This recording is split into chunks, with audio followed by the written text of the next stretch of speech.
Hello, my friends, and welcome back.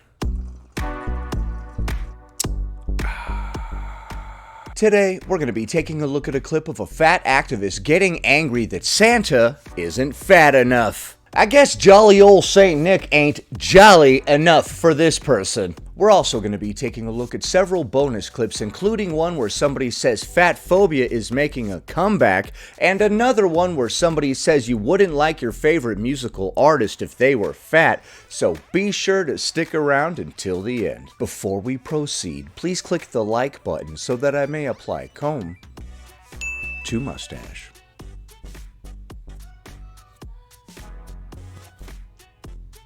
We are really down bad in skinny culture. Skinny culture. Because why are y'all making Santa Claus skinny?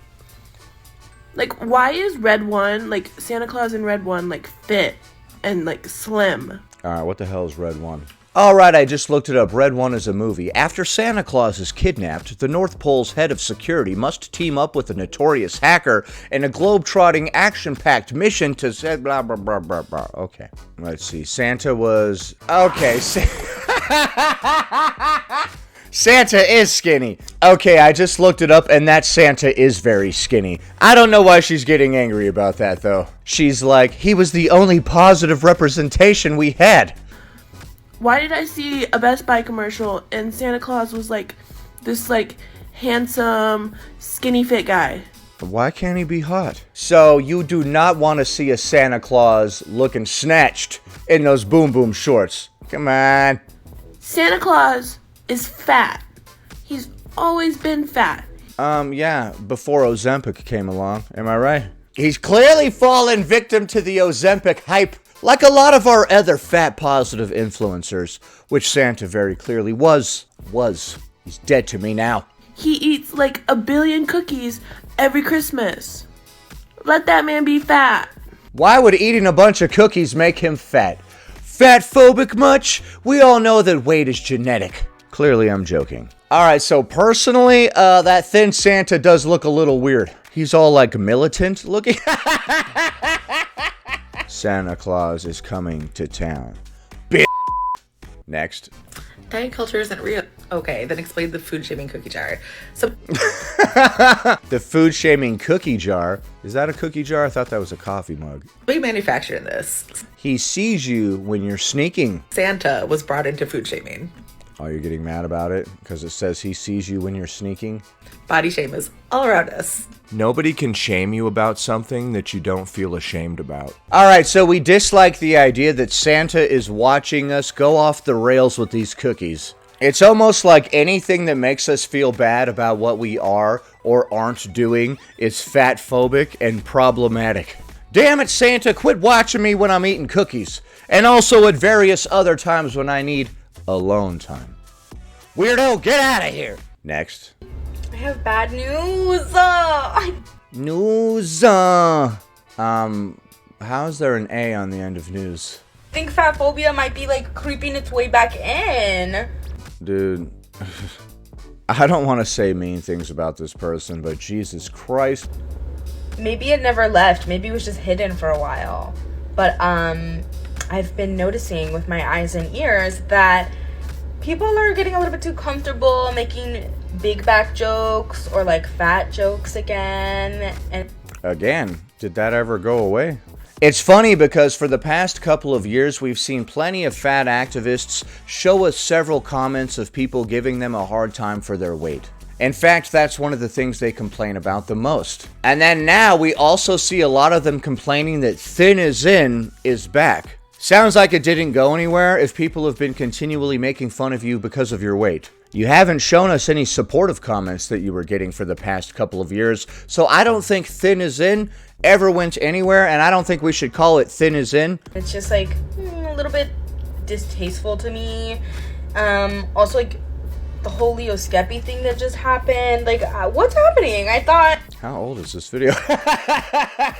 For those that don't know, Leo Skeppy is the one that said, it's not the dress that's not flattering, babe, it's the body. And then everybody got butthurt.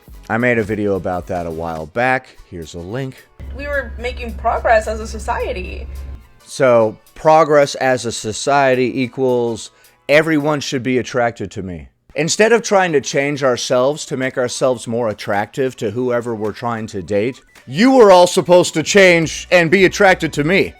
Okay. I thought we were making progress as a society, meaning you would all be attracted to dudes with mustaches. What happened? We're taking several steps back. Instead of me shaving this off, you were all supposed to change what you're into. I didn't realize it was like the early 2000s again. Like, why are we... Why do they keep bringing up the early 2000s, dude? You should have seen how it was in the 90s. When I grew up, I'm old. Back in the 90s, if you were the slightest bit overweight, it was considered fat. Thin is in is back, just like it was in the 2000s, and the 90s, and the 80s, and the 70s, and the 60s, and the... In the year of 2024, stuffing pillows in our shirts to make a joke. Like, hello? Hello? Is anyone home? What's going on? I'm not trying to be mean, but oh my god, that is one of the most annoying ways of speaking. I've seen this a few times recently where people are throwing a ghost A onto the end of words. I've got bad news. Oh my god. What? Stop, please. Okay, so that person is very confused. They're like, Fatphobia is back. But like I said, due to the continual complaints of fat activists, I don't think it ever went anywhere, right? I've never seen a whole string of supportive DMs from you guys before, right? Like, look at all these people that told me how wonderful I am and how great this movement is. Next. Hi there, just a friendly reminder that you're allowed to tell your rude aunt who keeps on commenting on your weight to f*** off. Okay, we can finally give Aunt Jen the business. Stupid Aunt Jen, shut the hell up about my weight, you idiot. You're allowed to do that. You really are. You're allowed to set boundaries. You're allowed to tell them to be quiet and to stop commenting on your body. I agree. Obviously, you're allowed to stand up for yourself. Because it's the holiday season and we all have to deal with stupid people like that, unfortunately. Yeah, sometimes a family member cares about you, so they'll try to have a difficult conversation with you. It might be awkward. But you're allowed to tell them to F off, and you're allowed to set boundaries, and it's okay. You don't have to feel bad about it, because you're protecting your own peace. Have a good day! Yeah, you are allowed to tell Aunt Jen to f*** off, but you're also allowed to listen to her voice her concern. You don't need to listen to some jerk-off on the subway give you a hard time about your weight, but Aunt Jen likely actually cares about you, and she's just voicing her concern. Hopefully she does it in a nice way. If she doesn't, tell her to go F herself. Next. Your favorite artist would not be your favorite artist if they were fat. You ever think about that? I don't mean this in a way to throw shade to anybody who is your favorite artist and is not fat, but have you ever noticed when there's a new favorite artist that everybody's raving about who's like breaking out of just the DIY or indie space and is like making it into the mainstream? You go and check them out, and regardless of what their music sounds like, they're almost always thin and conventionally attractive.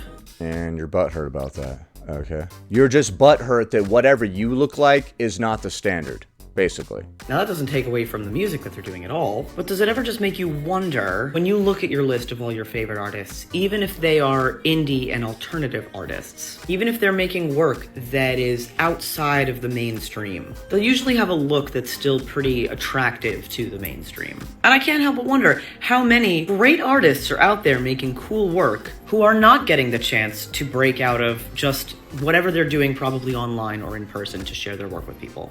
Okay, so you're upset that all these artists are so attractive and that people are superficial and would rather listen to attractive people. Your favorite artist wouldn't be your favorite artist if they were fat. Yeah, and yours wouldn't be your favorite if they weren't tall, attractive, successful, popular, X, Y, and Z. I don't know why it's such a trend lately for everybody to virtue signal and pretend like they're not the slightest bit superficial or care about looks at all. I'm not saying that you should, but to pretend like you don't care at all is really silly. They're not getting picked up by the algorithm and boosted to everybody. And then they are not getting the same opportunities to maybe work with a label or some kind of more professional representation, get a team, so they can get in front of even more people. Okay, well, if people don't want to see your work, then why would the algorithm push you? It's just a representation of what people want to see. Because they are not seen as as valuable of an asset as somebody who is easy on the eyes. Would you rather look at somebody who's attractive than somebody who's not? And I'm not trying to be a superficial jerk here. I'm just asking if you're as deep as you want everybody else to be. I'm not saying don't listen to the artists that you listen to. I go through all of my favorite artists and my top influences on my work, and I know it's definitely influenced my psyche in some way as somebody who's trying to do the same thing, but doesn't look like them. I think if you went through most of our frequently listened to artists and you used that as a picture of the whole world, you would think 90% of the world is very thin. I don't know about that, but if 90% of artists that are successful are thin, then I would say it's more of a representation of what people want. People don't necessarily want to listen to an artist that looks like them or look up to somebody that's in the same boat as they are. People like to look up to people that are attractive, successful, tall. And it's just not accurate. We are probably missing out on so much fantastic work that would really connect with us and enrich our lives, but it's just not showing up on our feeds. And because we don't want it, and we're not looking for it, and we don't engage with it, therefore it's not becoming successful. That's how that works. Nobody wants it, therefore it's not going anywhere. I'm sorry if the reality of the situation is hurting your feelings. Our suggested tracks on Spotify and algorithmic playlists. So if you could, please recommend somebody who is not thin and conventionally attractive that we should check out. Okay, so your only criteria for listening to an artist is that they're not thin and conventionally attractive. Tell me that you're riddled with personal issues without telling me that you're riddled with personal issues. This is like a short person being like, yeah, all these artists are pretty great, but could we get a short artist up in here? It's pretty weird. It just shows that you're caught up on weight and people's attractiveness. When I listen to an artist, I'm just listening to the music to see if it's any good. I don't need them to look like me or any stupid bullshit like that. Yeah, this music is literally the dopest thing that I've ever heard in my damn life, but that person was kind of attractive that made it, so this is making me feel some kind of way emotionally. Alright, you say this is some new artist that's pretty dope. Let me check it out. Hell yeah, dude, this is dope. Let me see the album cover. Wait a minute. This person is thin? And they're hot? Dude, get this away from me. What we don't need in the music industry is more attractive people. Next. Ho, ho, ho! Here are my top 3 ways to deal with diet culture talk this holiday season. Ho, ho, ho. Please don't ever do that again. Watch to the end for my favorite one. And these are in order from most firm to most passive. Number 1, set a firm boundary around talking about dieting, weight loss, and anything else around your body and food.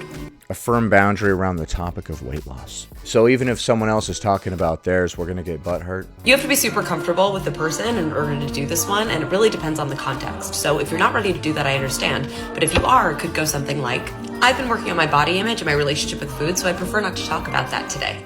Okay, that's what we say in response to somebody being concerned that we're on our 10th plate of pie. 2, make a joke or redirect the conversation. That could go something like, if someone comments on their weight or somebody else's, you can say, we're more than just bodies. Anyway, this food is delicious. Okay, that's weird as hell. Oh man, I feel so fat. I shouldn't have ate all that pie. Well, we're more than just bodies. Anyway, this food is delicious. Alright, you're right. Maybe I have been obsessing over my weight a little too... Whoa. Are you okay? Delicious.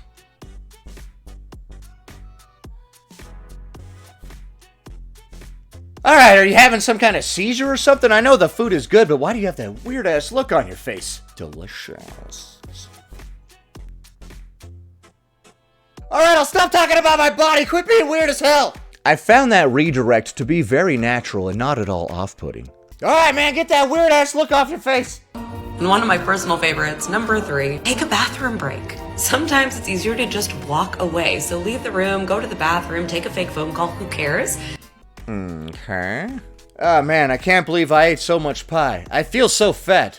I have to go to the bathroom. Dude, I should really not be left alone with this pumpkin pie. I will eat the whole damn thing. I have to take this phone call. I do love the idea of randomly and abruptly leaving the room. When people are saying, whatever topic triggers you, you just start running out of the room. You're like, man, I feel broke. Cousin Jeff is like, and then he runs out. I am broke. I am very broke indeed. I can't be here for this. Just protect your energy. Comment below with your favorite and happy holidays. Okay, I will protect my energy. Whatever the hell that means. That sounds like some narcissistic stuff. A lot of people have all these sayings that revolve around themselves, right? I have to protect my peace. I have to protect my energy. I. Watch out for people that always talk about what they have to do or how I had to cut all these people out of my life. That person is likely a narcissist. So obviously I disagree with all of the aforementioned, but what do you think? Is Santa not fat enough? He actually is skinny in that movie. Is Fatphobia making a comeback? And should we uppercut Aunt Jen if she asks if we really want that extra slice of pie? Leave a comment below. Happy Friday, everybody. Anyway, that about does it. Thanks for watching, commenting, liking, and subscribing. And I'll see you in the next one.